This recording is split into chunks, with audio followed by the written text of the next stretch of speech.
And you are welcome to AEA 308 Principle of Farm Management class. Topic 2, titled The Meaning, Principle and Function of Farm Management.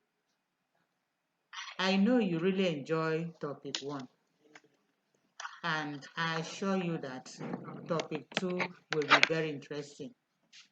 Once again, I am Dr. Helen Inyang.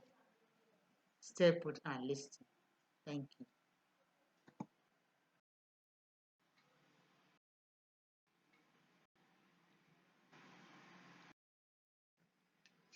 Distribution, which is the process of transferring goods from the producers to the consumers. Then another one is we talked about, as far as farm management is concerned, is looking at the consumption.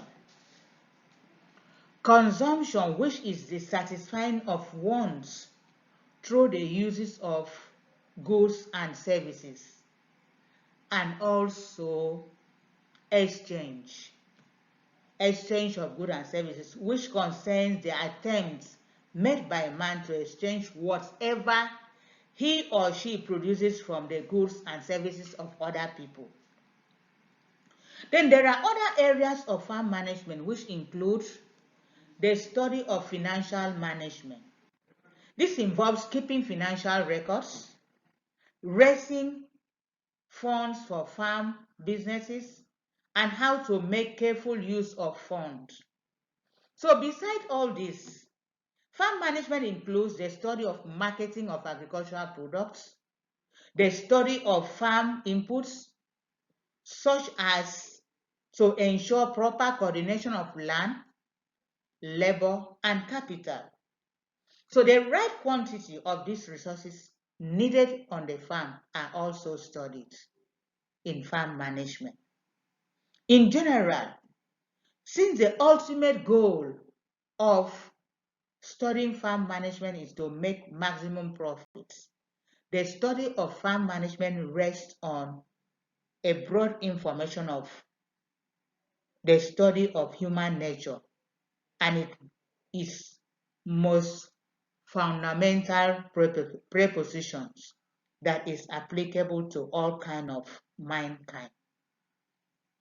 So having looked at the scope of farm management, let us also look at the basic principle of farm management. The principle of management. Before we look at the basic principle of farm management, let us look at the general principle, or what is principle in the first place.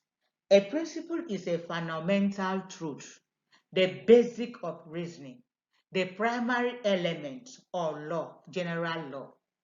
So the general principle of farm management are 14, which includes division of labor.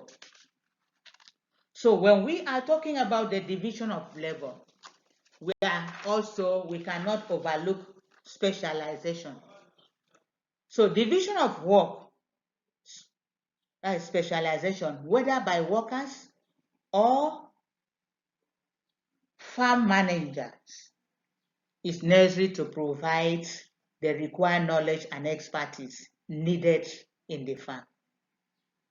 So farm manager can train farm workers to specialize in various fields of agriculture.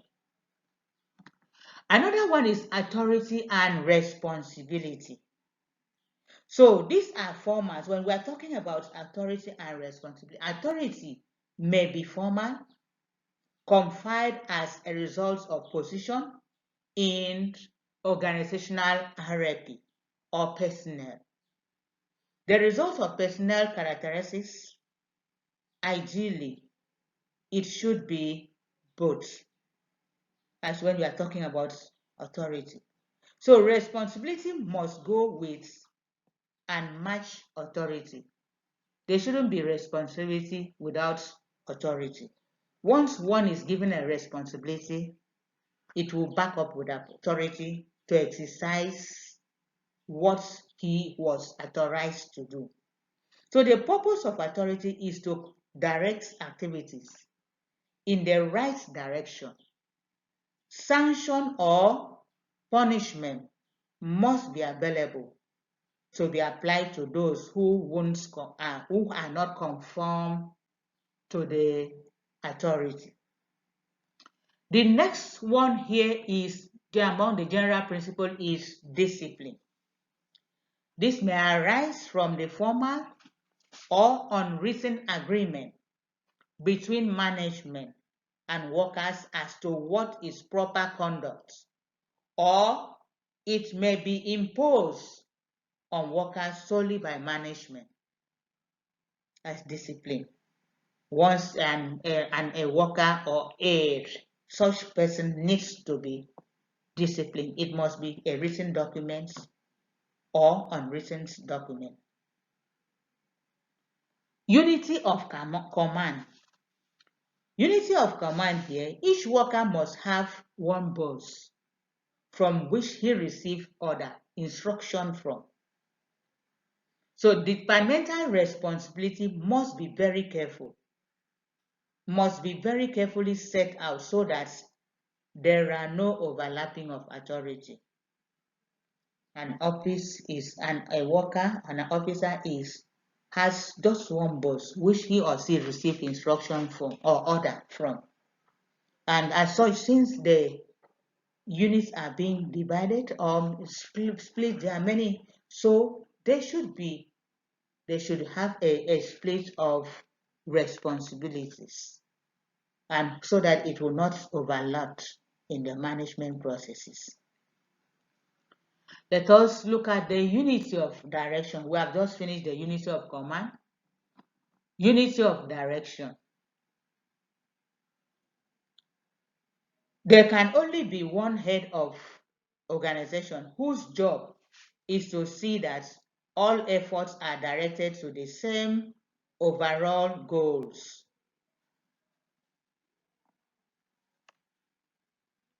Subordination of individual interest to general interest.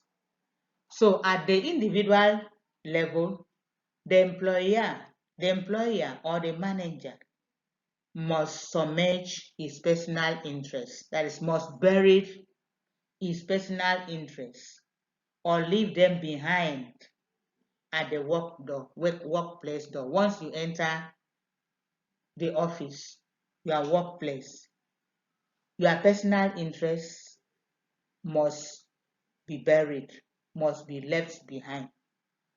So in the case of sanctions and departments or sections and departments, group interests and ends must be subordinated or suppressed for the common goal. A manager doesn't need to allow his personal interest to overshadow others. His own must be buried. And also they should also consider the group interest, which should be for the common goal, the success of the organization.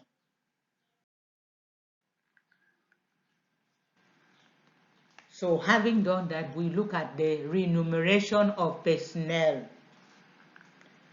Once we are talking this, it must be fair and satisfy the employer as the reasonable cost for service rendered or services rendered, and the employee as a means of livelihood and return for effort. So once they are talking about remuneration of our personnel as the amount of salary to be paid, it must be something that both parties must be satisfied on.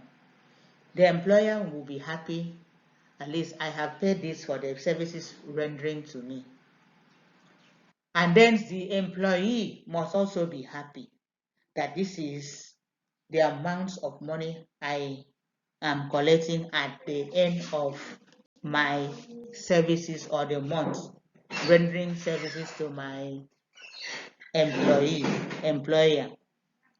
So times rates, job rates, Peace work and bonus scheme are all admissible as appropriate. So once there is need for bonus, they should be given everything, the leave grants and whatever.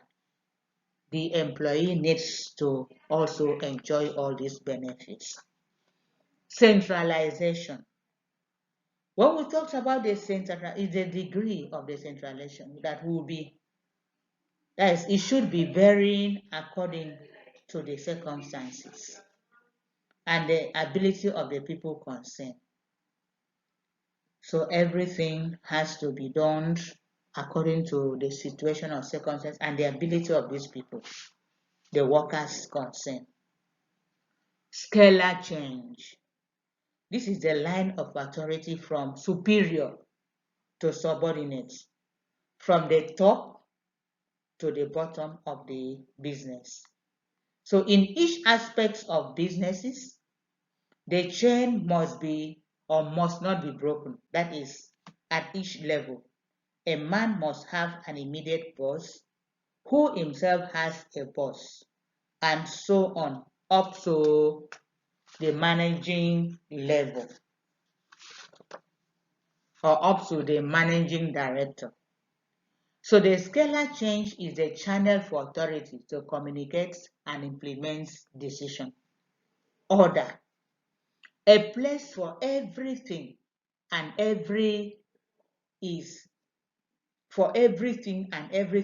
placed. This applies to materials layout and human or social order. So social order needs a careful balance of requirements and resources. In an organization, there must be order. Things should be done orderly, should be orderly done. There should be orderliness. Equity, when we are talking about equity, we are talking about fairness, kindness, and justice to all. And all this must not only be done, but to be seen to be done. But be seen to be done, not only to be done, but it has to be seen. It is implemented. Equity, fairness, kindness, and justice to everyone must be implemented in an organization. Stability of tenure of personnel. As much as possible, a firm should provide a career structure so that its manager stay and progress within the firm. Outsiders may at times have to be brought in, but there must be a good reason for doing so. Let's talk about stability. They should provide avenues where the managers also, the career of each manager must stay and they must progress in the firm. So they need maybe training from time to time to help them function effectively. Initiative. When with at least in an organization there is need for encouragement of initiative. Initiative promotes zeal and energy. Its use must, however, be within the limit of the respects of the authority and discipline. There needs to be encouragement of initiative. If an employee have maybe conceived an idea, the employer should not maybe debunk a very good idea, should also accept it and then implement it for the betterment of the firm or the organization. The last but not the least is the esprit de corps. This is the last of the principle and one which must permeate all others. It is described as the harmony among all members of the organization. So there must be an harmony. So because there should not be something like divided and ruled. No, everybody should come to terms for the betterment of the organization. Okay.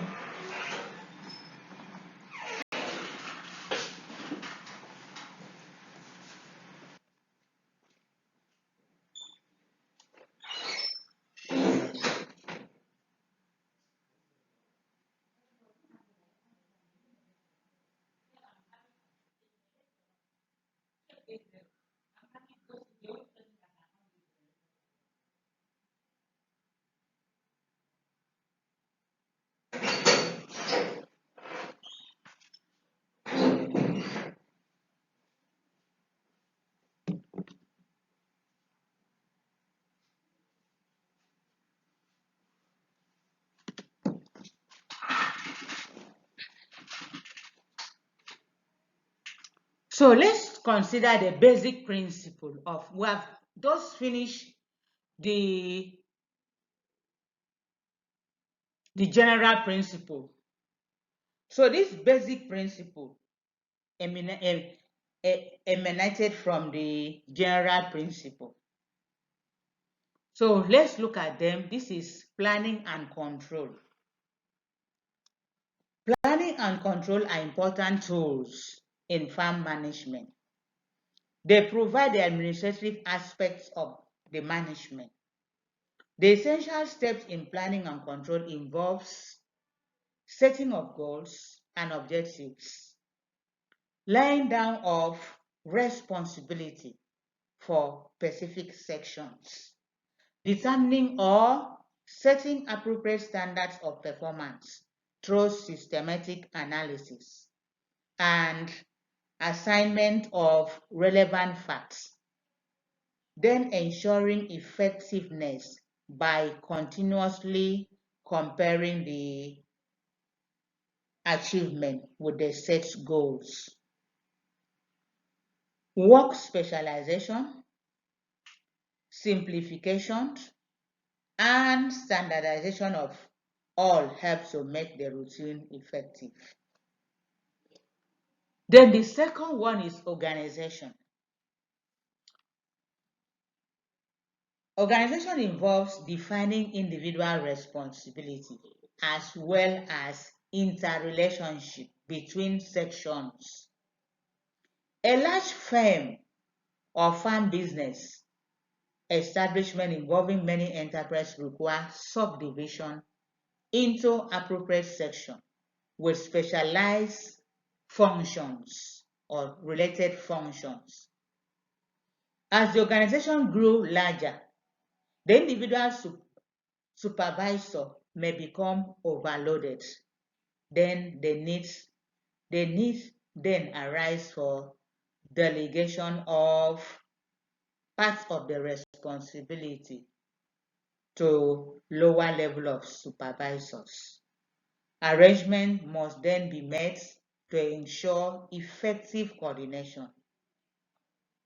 There must be clear lines of responsibility linking the farm's manager with various decision making or execution centers. Each supervisor must be responsible for a limited number of subordinates in interrelated activities. So, as time goes on, the business gets grown, there will be a lot of functions to perform. And instead of the manager to continue maybe doing everything, there should be delegation of duties to others so that the firm will function effectively. As such, functional section must be integrated as to avoid impairing the clear lines of responsibility and command. Delegation of responsibility does not excuse the superior officer from being accountable for any shortcomings. So once you delegate as a manager or a superior, senior in the office, once you delegate authorities to another person, you must supervise that person. Go and see what that person is actually doing. Because if it's anything go bad, you'll be held responsible for even for the fact that you have delegated duty to that person. It is expected that you monitor the activities, supervise what is going on, and check where they have not done well. Then coordination. There must be a specific responsibility for deliberate continuous coordination with laid down procedures while linking up various aspects of enterprises. Management must promote personnel and social satisfaction of workers within the establishment. Then group satisfaction, that's coordination. Group satisfaction must be sought over and above individual satisfaction, because you don't need, as a manager in a firm or a director in a firm, your aim and target should be that your workers are always satisfied and happy, not just satisfying one person at the expense of the others. And then, since individual also, this must be above, that is, group satisfaction must be the major thing to be done more than individual satisfaction, since each individual has varying external influences. It is very difficult to attain this group satisfaction while completely satisfying each of individuals. Also, a regular contact and exchange of ideas ensures that all concerned are in consonance with the management. A clear understanding of the impacts of each person, action or inaction, will gear them up towards its responsibility. This instruction must follow clear lines of responsibility and structural setting in the organization. That is, when everything has to be properly coordinated. There must be a clear line of action. Then the last but not the least of the basic principle is motivation. Motivation is all about keeping the morale of their workers, making them happy when they need to be happy, commending them when they have done something good, motivate them either in cash or in kind. Then you have to make sure that these are fostered. Motivation is very, very important in farm management. When a worker does something good, praise that person. So a good management or a good manager needs to motivate their workers. So farm managers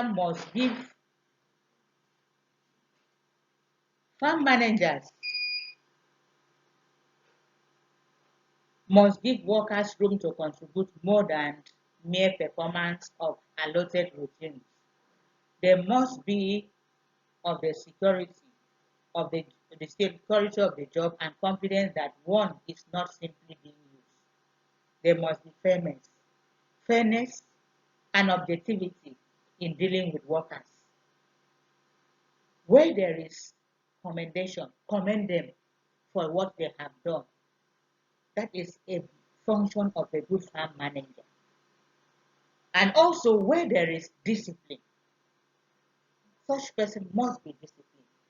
The essence of motivation is just to make others, those people that have not been up and doing in their affair, needs to be up and doing, so that it will also help others to work hard, so that they will also be motivated.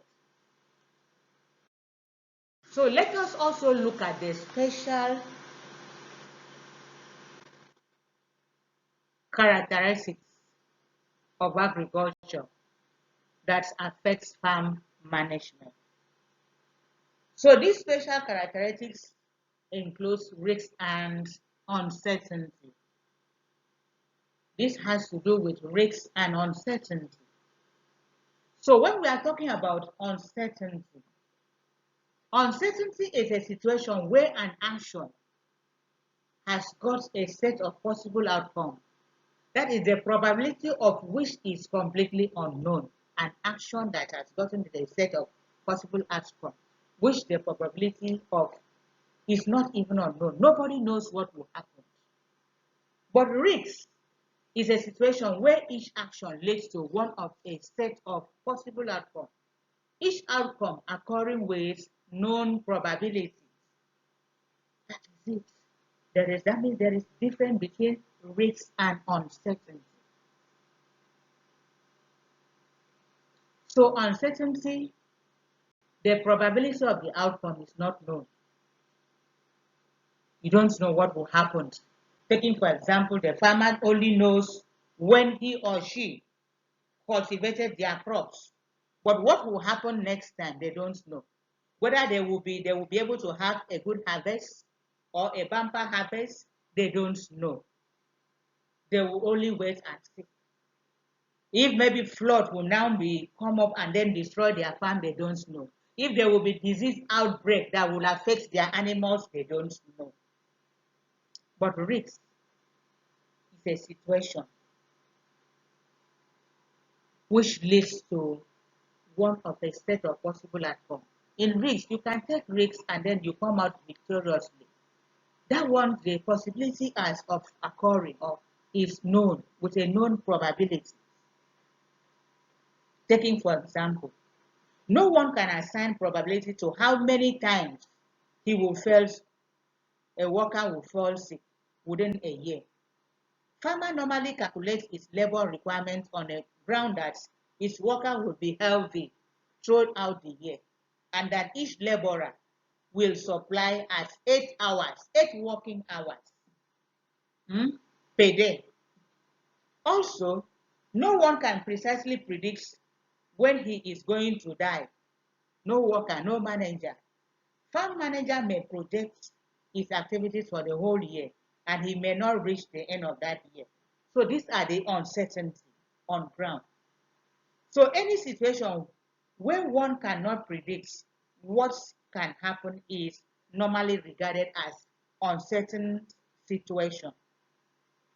Like I said in risks, at least in risks, probability is known of occurring, is known. Most economic activities assume that the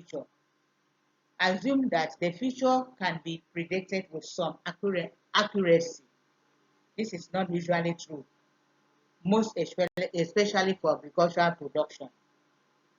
In fact, business is faced with risks and uncertainty, which have some effects on management decision. That's agricultural business.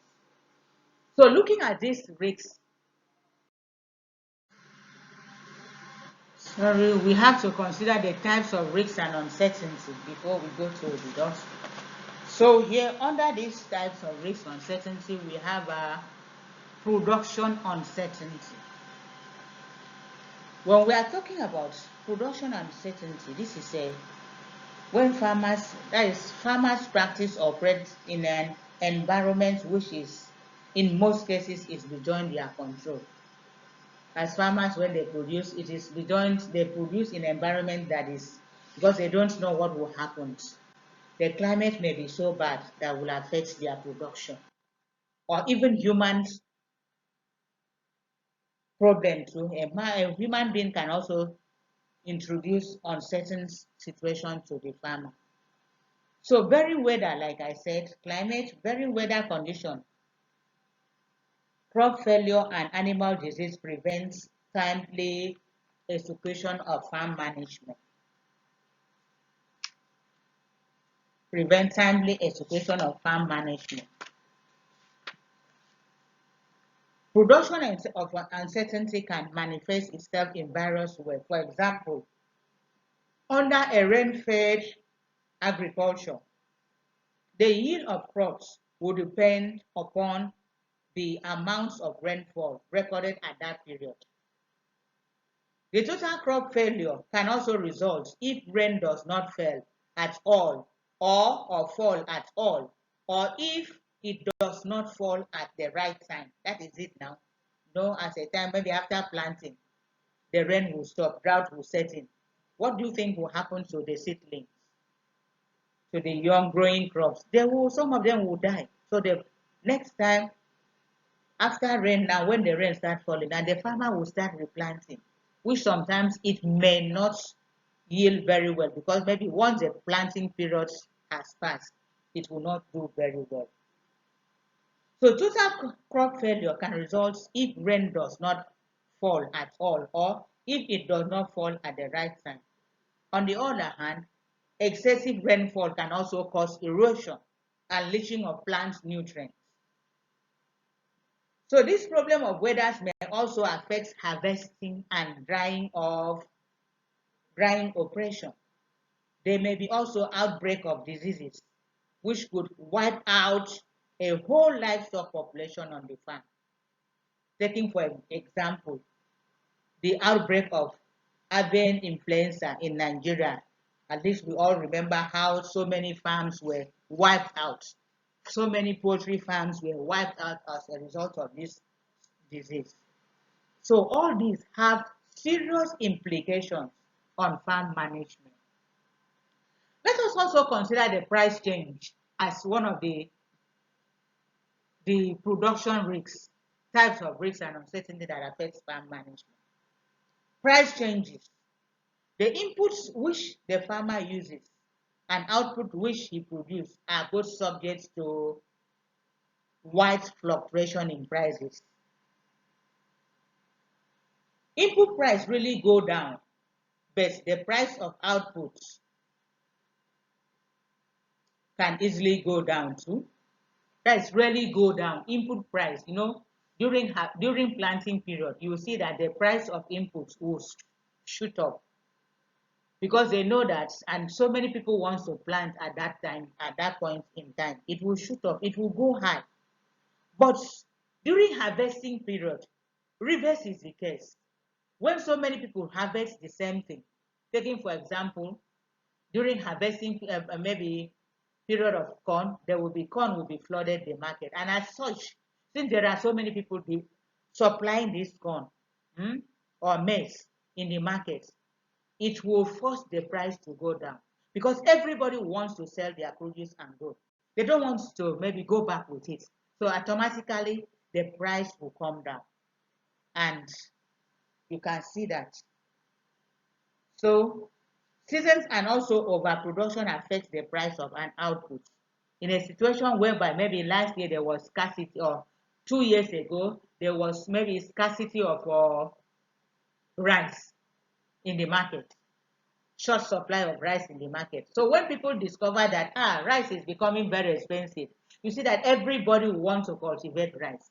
So the following year you discover that rice will flood the market during harvesting period, and this also will result to the falling down of price, increase in supply, which results to reduction in the price of that commodity, or the falling down of the price of that commodity. So, for instance, increase in wages cannot easily be observed in agriculture since farmers can not easily increase the price to match the new increase in cost. Yes, so it will not. So this is also a contrast to a situation where price of petrol increased by 50%. Then the industrial sector will increase the price of this product immediately to accommodate this additional cost. Because they are on, they produce every day. But in agriculture, once you have produced, you cannot, because of this maybe shortage in supply or high increase in demand, will make you to either shorten the lifespan of that product or maybe increase the supply. It's not so possible.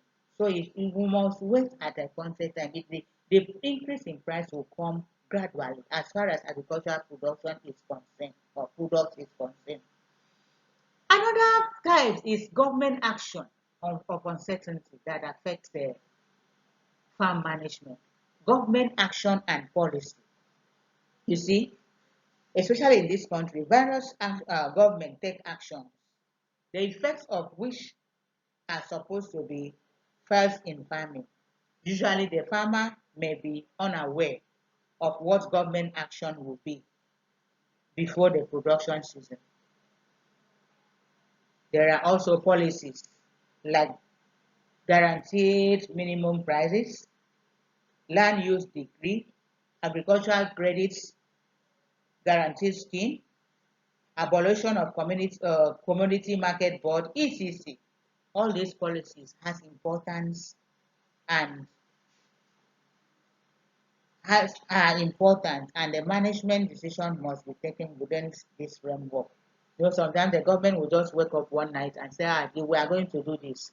We will stop subsidies, subsidy of fertilizer. When the farmers has already banked on, at least we will buy, if a fertilizer costs maybe 2,000, the government will subsidize maybe 1,000 for them. At least they will go home, buy fertilizer at the rate of 1,000. But the government may just come up and say, no, they cannot,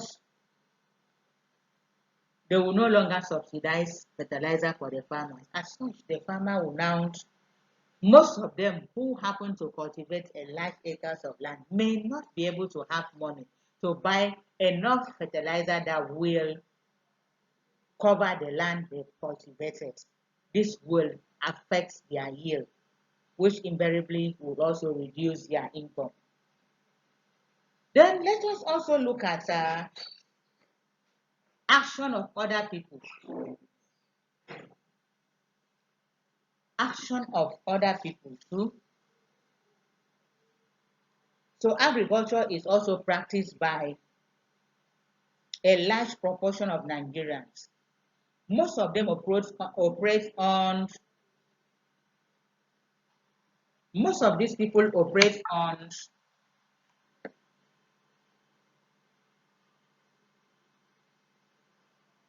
a small scale, small holding, small scale farmers. They are small scale farmers. As such, these farms are scattered all over, and you can see two to five farmers cultivating, 2 to 5 farmers cultivating just maybe an acre of land, or plant cultivating in the same area. If a farmer control pests in his own farm or control diseases in his own poultry farm while the others do not, you will see that the farmer is only wasting his time and energy and money, as well as pests or disease. The other person do not control the pest or disease in his farm. So from the uncontrolled farm now, once there is a disease outbreak, it will spread to the farm that has been treated. So the action of one farmer may therefore affect the farms of others. So action of credit institution also with regards to the amount of loan granted, as well as the time of disbursement. You see, some financial institutions, sometimes they will not disburse this loan at the right time for the farmers during planting season. They will wait until maybe after planting has been carried out. They will now disburse the loan to them. What would they use this money for? Already, some of them who couldn't borrow money outside from elsewhere were unable to cultivate or carry out the production processes as they should have done. You can see it will also affect their output as well as their income or revenue. Also, the health of a worker. Health of farm worker also is one of the uncertainty that we should also consider. That is under other risks and uncertainty.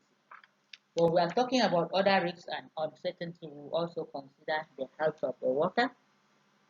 So the health of the worker is another important factor affecting management of farm business. So the efficiency of the farm worker is closely related to their state of health. If their health is wealth, if a worker is not healthy, there is no way that he will put on the amount of hours that he should have. If a sick worker maybe happens to work maybe 1, 2, 3 hours, he has tried, the remaining 5 hours will be wasted because he cannot perform more than that. So at the beginning of the planting season,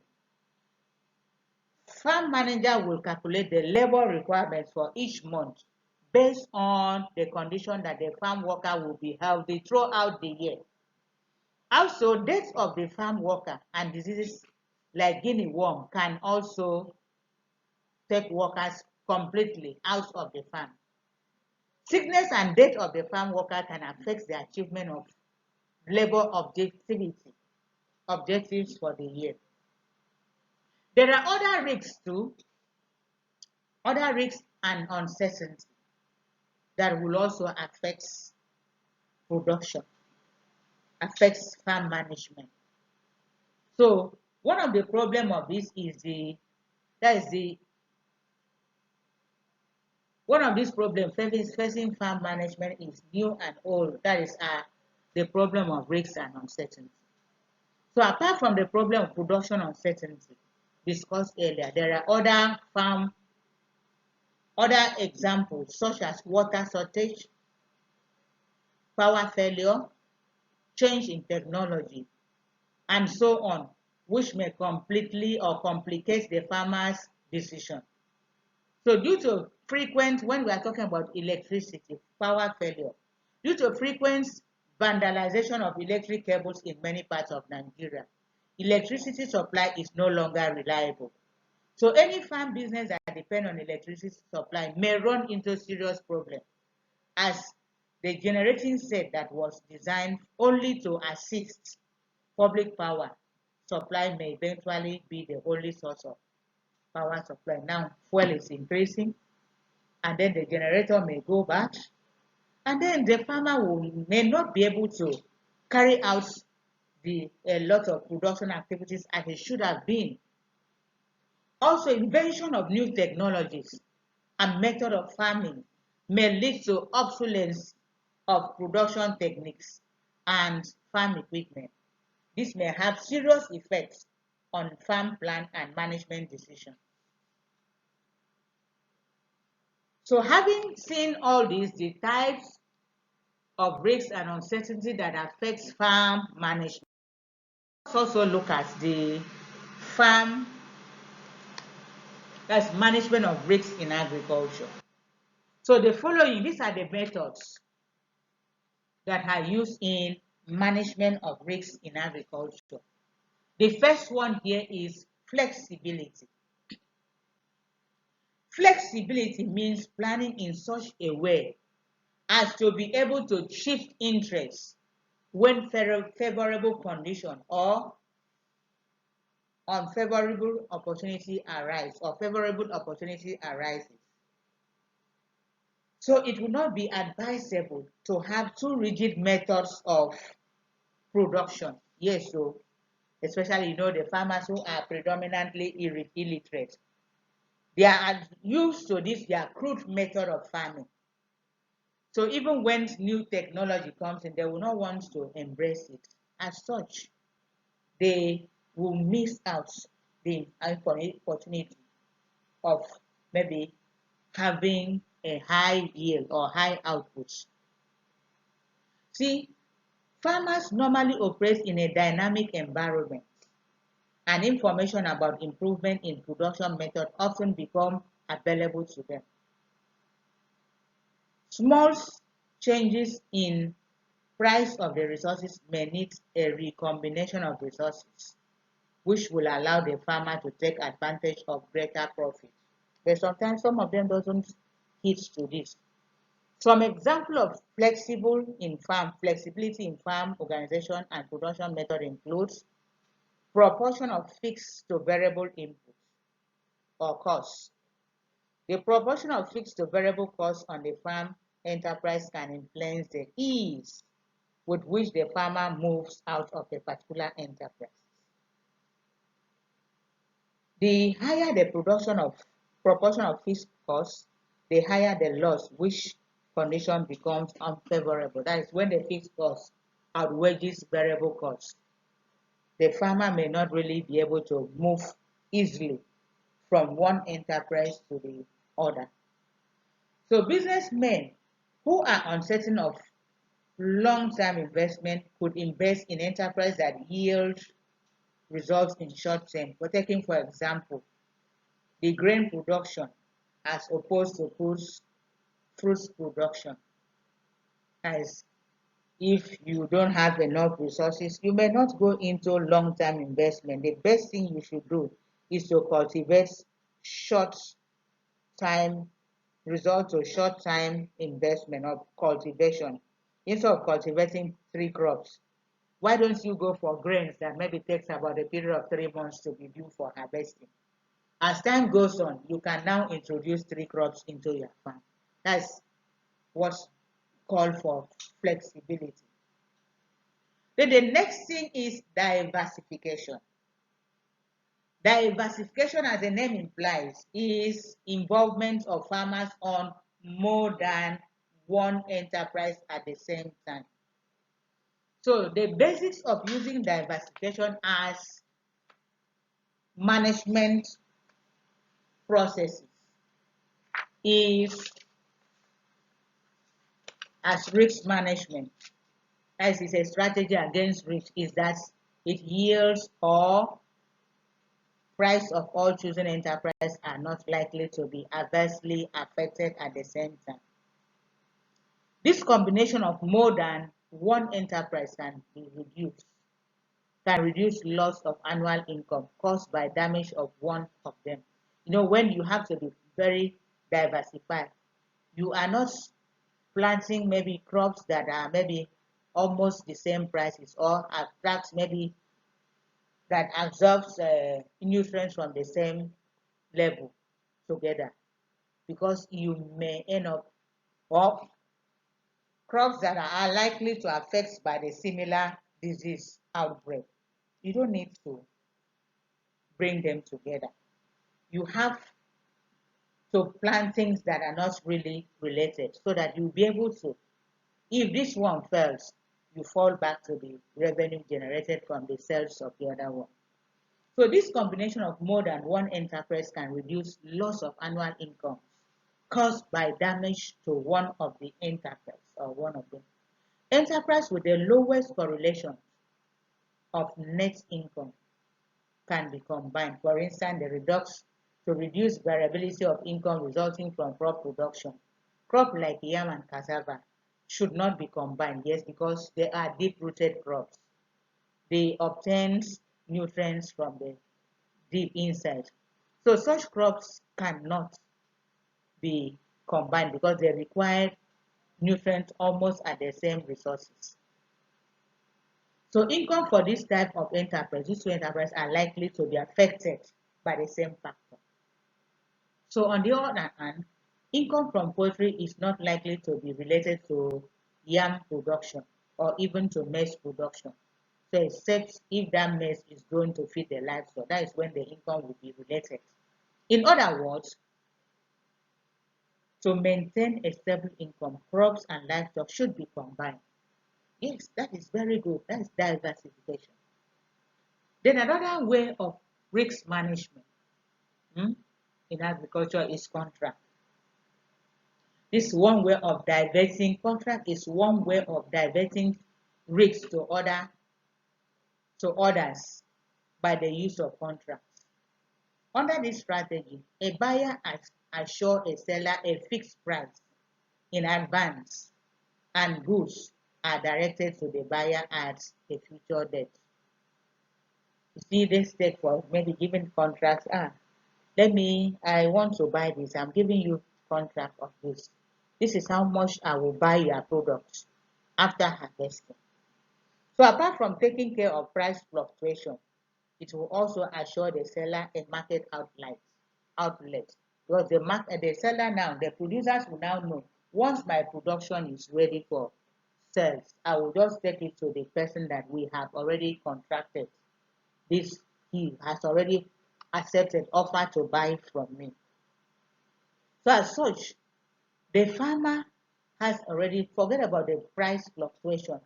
If maybe at the time that maybe during this period, already the bargaining power has been done. The contractor say, okay, this is how much I will buy your goods from you. Sometimes, in most cases, he must have already paid upfront. So when the farmer, after cultivation, will still go back and give him the products at the same price that he was, even when there is fall in price of that product. So it is not the responsibility of the farmer now to think of that. So farmer can make arrangement for crops and livestock to be produced and for inputs to be used during the production season.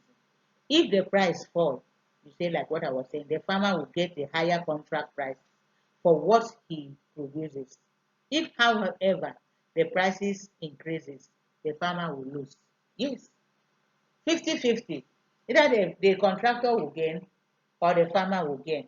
Either the contractor will lose or the farmer will lose, depending on the situation on ground, the selling price of those commodities. So if the farmer is certain that the price of the output will increase, then he should only contract for what he is to buy and not what he is to sell. I want to buy this from you at this so amount of money. So when I finish, maybe I don't have the money, but I will give you a produce equivalent to that amount. That farmer is wise. So then the surplus now he will sell it at the selling price, the market selling price. Insurance is another management strategy. Another way of transferring risks to another is through insurance. Insurance may be defined as a substitution of certain small costs for the possibility of large but uncertain losses. Insurance may be used to meet risks such as death of the businessman, that is life insurance, fire or accidents or crop losses. That is, we have property insurance or crop losses, crop insurance. Insurance is a cost. The cost is referred to as premium payments, which must be paid by the insurer before the benefit can be collected. You have to pay the premium before this benefit will be paid to you. That is in case of outbreak of diseases, death of the farmer, or losses of crops. All these things, you have already insured your crops before you can obtain this benefit. So insurance is made possible because many people wishes to avert risks and pay the premium, but fewer people actually claim this benefit because not even those that paid for this will be able to access the benefit. So there may be needs to insure the farmer against death, accidents, fire outbreak, and other hazards. This is why federal government of Nigeria established National Agricultural Insurance Company, NAIC, to safeguard farmers against crop failure, disease outbreak, and poor economic condition. Let us also look at the inventory management.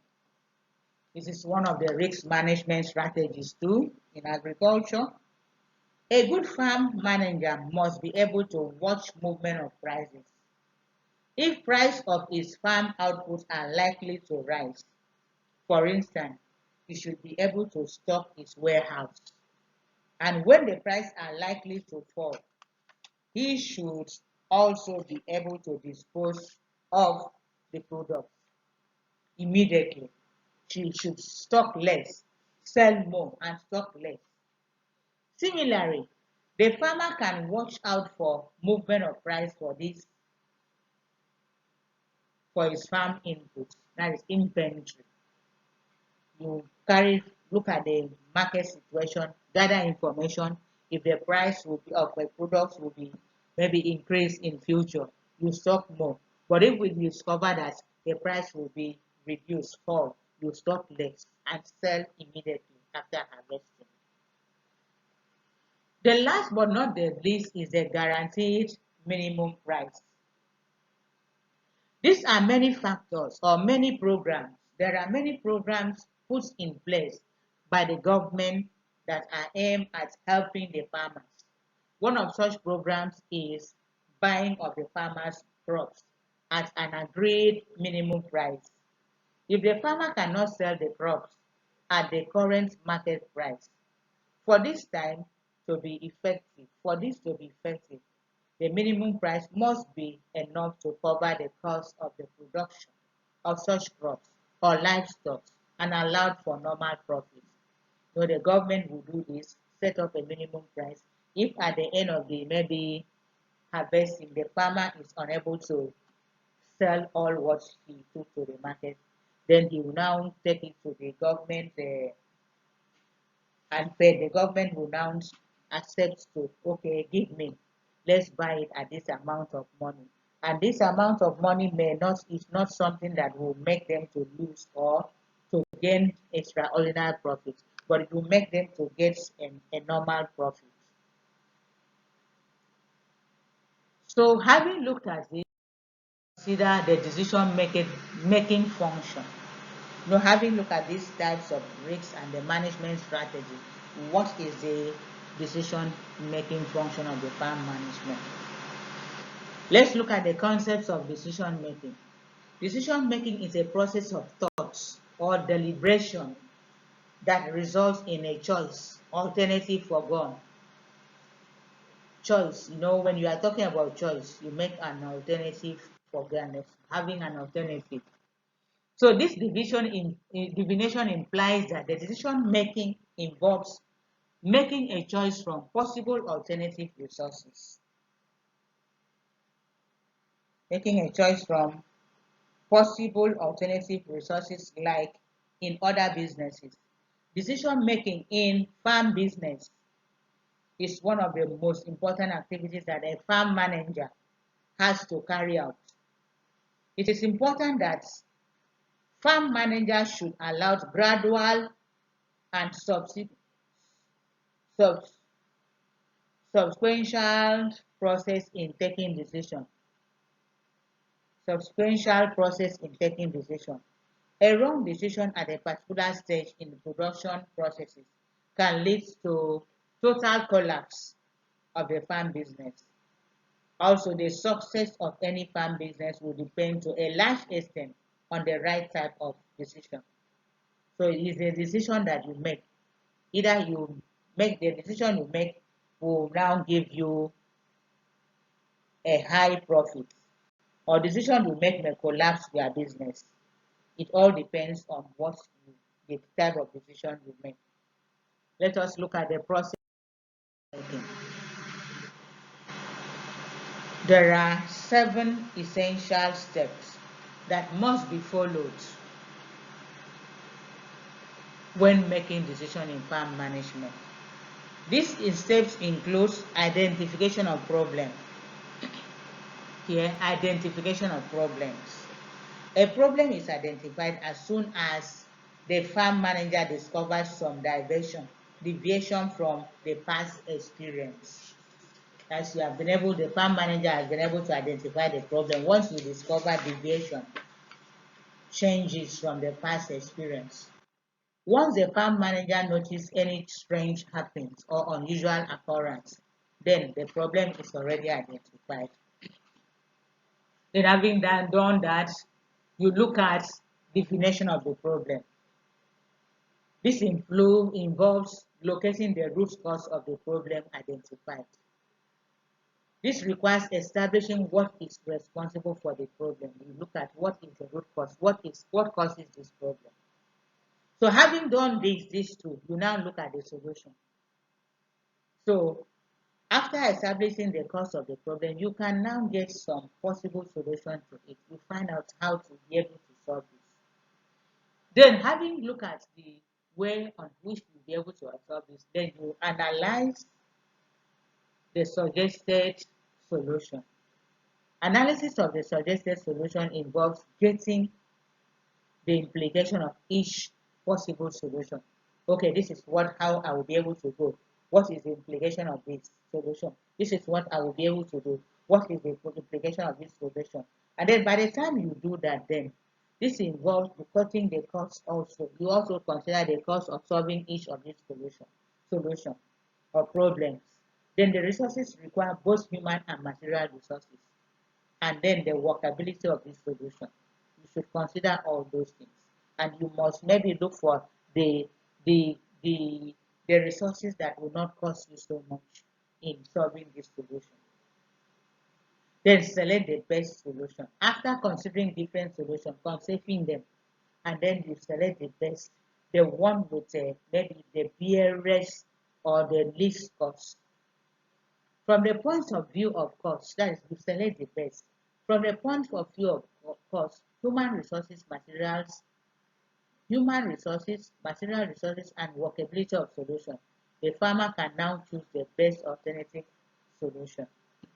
Look for the best to pick.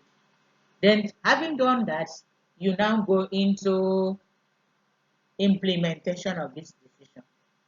The next step after choosing this implementation of the decision is to put the choice solution into action. Yes, this is what, and then you implement it. You put it into action. You work with it. Then the last but not the least step is evaluation. This is the last step in the process of decision making.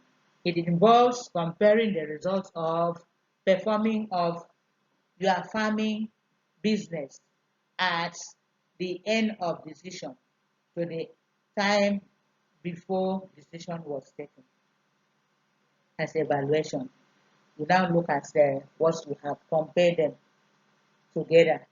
The decision you took before, that is the processes you undergo at the end of the decision to the time that the decision was taken, before the decision was taken, and then you consider them, you compare them, you'll be able to see if maybe the decision you took are of advantage to you or disadvantage.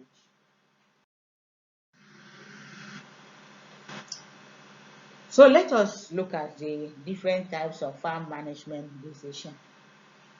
There are many decisions and problems confronting farmers on the farm. The solution to this problem will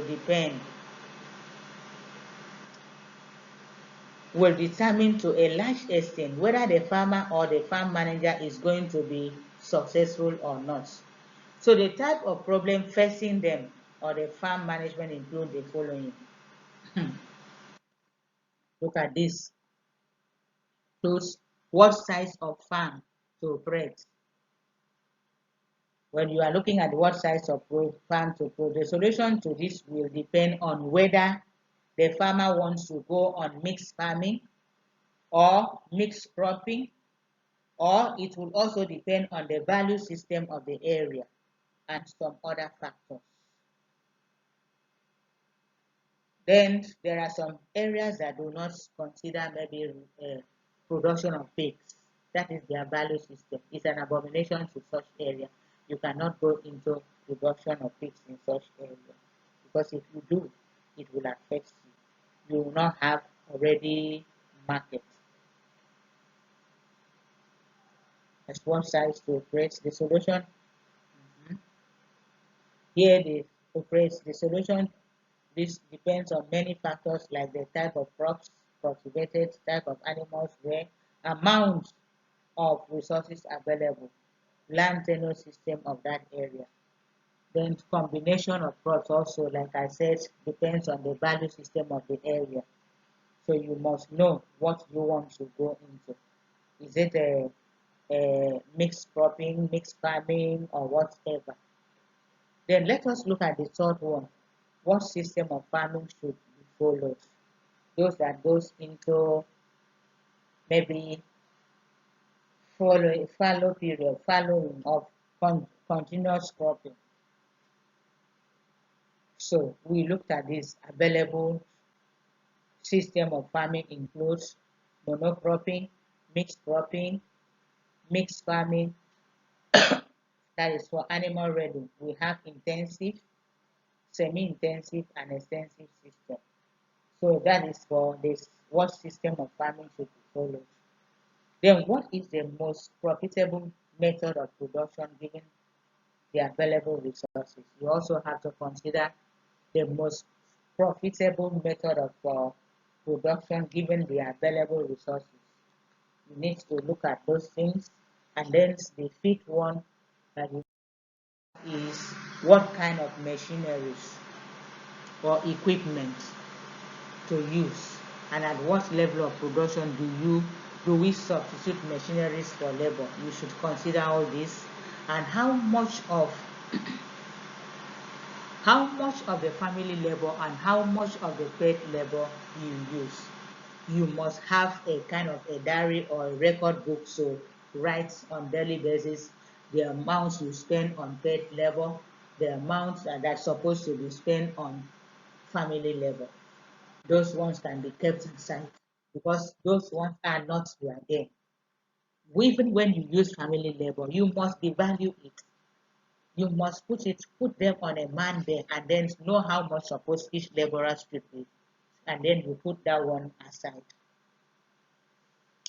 So there will be determined by how much family labor. This will be determined by the total population of the family and the number that will be available for farming at the various period of the year. You see, you must determine how much you have. If you don't have, you have a large family member, then you can maybe need just very few laborers, hired laborers, and use their family member for the production. So what are the appropriate times to produce specific crops or livestock? You must consider the time because farmers need to decide whether to produce a certain crop or livestock during occasion when they will be highly demanded. But taking for example, poultry farmer can decide to target the sales of their broilers during occasion like New Year, Easter, and Salah celebration, as well as Christmas period. Then how much of the crops and livestock to be consumed at home and how much of this to be sold? You must consider as a very good farm manager. You must ask yourself all these questions. Then the selling price of the farm products and what are the problem of marketing. You must consider what is the selling price of these products and what are the problems as far as marketing is concerned. You must look into all those things. What are you doing to be able to find solution on how to cultivate your crops? Then what are the sources of credit open to the farmers and how can he make proper use of the available credits?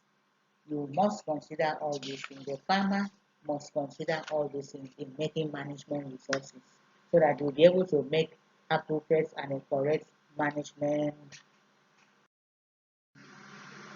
Let us look at the function of a farm manager. Given a problem, the farm manager, these are the functions of a farm manager. The first here is forecasting. Here, once the idea is established, the farm business is conceived.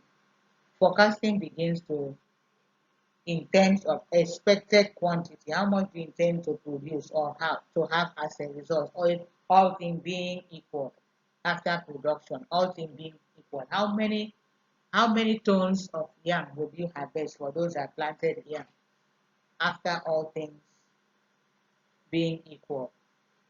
Then the price to set, the cost of the farm inputs, and the likely profit. Those are the forecast, the cost of how much will the farm input cost, how much are the costs expected of this unit in future costs. Then projections are also made on the basis of economic indicators such as population, age distribution, level of income, government plans to increase employment or rise income tax and preference. Must consider all those things. Then let us look at the other one, the planning. What are the planning? Planning is all about forecasting. Forecasting is the beginning of the year planning. When must be done? Which must be done? On the basis of the forecast, the farm manager can increase his output. The plan, which some people call budget, must budget, contain every details of how much to make, at what price to sell, what profits are expected, the obligation to workers and consumers. All those things are in must be brought into planning. The annual budget is the general statement, but the monthly budgets are more detailed than the annual budgets. So planning sorts out who will do what, and in planning, all level of workers must be involved. When you are planning, you must bring everybody together. They must be informed, collaborated, also joined together to work in order for the progress or the success of the organization. Then organizing. In organizing, responsibility are defined and lines of authority are laid down to the workers. Organization involves delegating authority, like what we said, the superior will delegate authority to the subordinates and holding specific people responsible for making sure that the specific things are done. We now delegate authority. Taking, for example, maybe those in the production area, we have the production manager. The production manager will now see to the care of everything concerning production of a particular product. The production manager over will see the everything.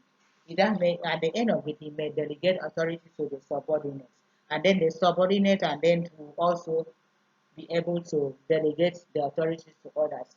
And this is done so that the business can work effectively. And if there is any problem, the branch man or the production manager will be held responsible. That is why even after delegated duty to people, you must also always supervise so that you will not run into trouble. Then coordinating.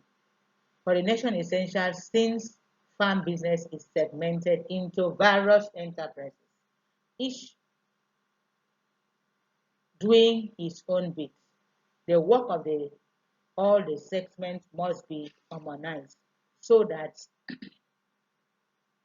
no action is delayed by lack of appropriate activities in another action. Coordinating is done by bringing all heads of the section into the picture through communication.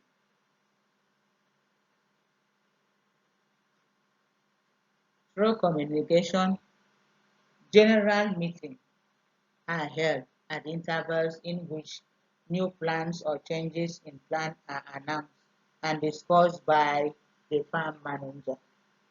So anything that goes wrong the farm manager must be held responsible. The next one is motivation. We have talked about motivation before now. In order to make a work of coordination and controlling easy, farm workers must be properly motivated through human treatment. As whenever they have done something good, you must motivate them, either in cash or in kind, or just say a word of appreciation. Ah, well done, Mr. Effiong. You have actually done very well. Your production came out very good and unique. Well done for your job. More praise to your elbow. That is production. That's in motivation. It will encourage the person to work harder next time. And those that saw this will also be encouraged to work that there is a motivation attached to it.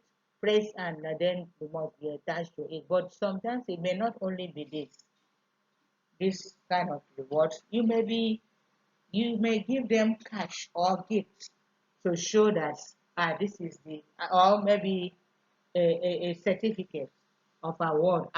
You may award them this is the best worker in so and so enterprise for the year. So you must create, when as far as motivation is concerned, you must create a conducive working atmosphere for your workers. Okay, then let us look at the staffing. This is a function carried out by the farm manager. Staffing. You recruit. It involves decision on the job contents, qualification requirement, training on the job, and evaluation of performance in order to recommend promotion or wages increase. to the subordinates, to the workers. You see, staffing has to do with recruitment as well. You bring in credible hands. If there you discover that staff are lacking, it is the responsibility of the farm manager to employ the credible staff, those that will be able to bring the enterprise to a greater height. The H one here is directing and leading. Directing and leading. It is the duty of the farm manager to lead the farm workers in the implementation of chosen plan. Leadership entails outstanding characters that command the respect of all others. As a leader, you must lead by example. A good manager must lead by example. You must make sure that this is what I want you to do. You show them, this is how it should be done. Do this when it comes to maybe planting of improved breeds of improved seeds where the farmer maybe has never or the workers has never done before, and you have been sent on training for this. Is the responsibility of the manager to now start the planting. This is how it should be done so that the workers, other workers will see it and then do it. Also, a good leader must be very knowledgeable. I said a leadership entails outstanding character that commands the respect of all workers. So as a good leader, as a good manager, must be very knowledgeable. You must be all round, sound. Must also be matured in thoughts. You don't act like a baby. That is directing and leading.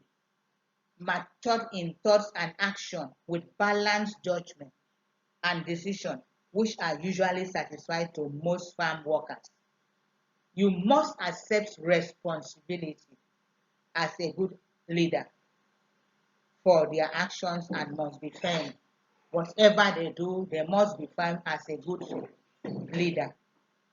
Then, communication. Communication is an important aspect of farm management. The function of communication involves passing information from the farm manager to the farm workers and the general public. You must communicate to them. A clear channel of communication must exist between the manager and the farm workers. Instruction must be clearly given or spelled out and feedback collected at the end of it. Without feedback, communication cannot end unless there is a feedback. So once the feedback is being sent, then the sender will now know that communication has taken place or that what the instruction given is right, has been delivered. So in order to avoid rumors and false information, it is the duty of the farm manager to ensure workers' confidence by passing direct information to them. Then the next one is control and supervision. Control and supervision. That's the last but not the least. Control and supervision. After planning, the next most crucial function of farm manager has to do with controlling and supervision. You cannot just give directives and then without going to see what is actually going on the field. For any business to succeed, every stage or activities must be controlled by the farm manager. There is a production control, inventory control, cost control, budgetary control, and personnel control. All those will be put together. You cannot just sit down, I'm doing this, and then at the end of it, you won't supervise your workers. You won't know whether they are actually carrying out the instruction given to them, whether they are actually doing the right thing to achieve. And then the process of controlling involves comparing plan with the achievement. Yes. What are our plans? What have we been able to achieved so far. Then we are soon ending. Let's look at the conclusion. So in this lesson, we have discussed the meaning, nature, and scope of farm management.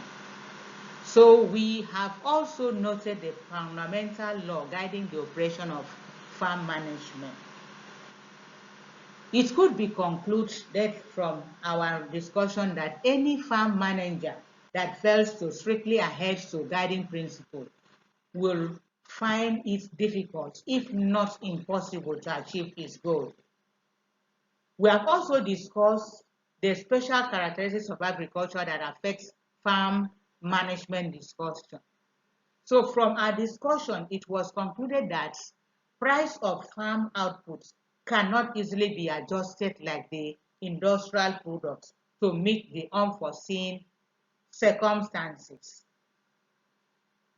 Finally, we have learned about the decision-making functions of a farm manager.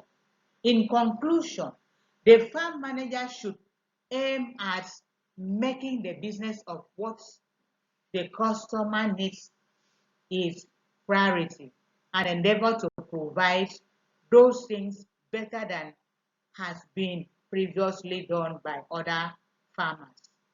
Any farm business which satisfies this will make profits at the long run.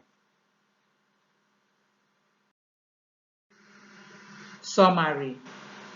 In this lesson, we have learned that the farm management is a branch of agricultural economics, and the scope of the farm management includes production, distribution, consumption, and exchange of farm products. There are 14 general principles of farm management and 4 basic principles, which was derived from general principles. These basic principles include planning, control, organization, coordination, and motivation. Farm business operates under risks and uncertainty.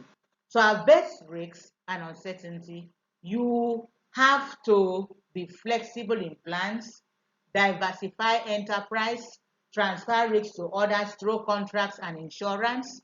Steps in decision-taking process includes identification of problem, definition of problem, suggestion of solution, analyzing this solution, choosing the best solution, then implement solution decision and evaluate your result. So before we go for today, I want to give you this assignment. Identify and explain any 5 types of risks associated with agriculture that affects farm management decisions. Identify and explain any 6 major, that's number 2. Identify and explain any 6 major functions performed by the farm manager. From here in our next lesson. Thank you.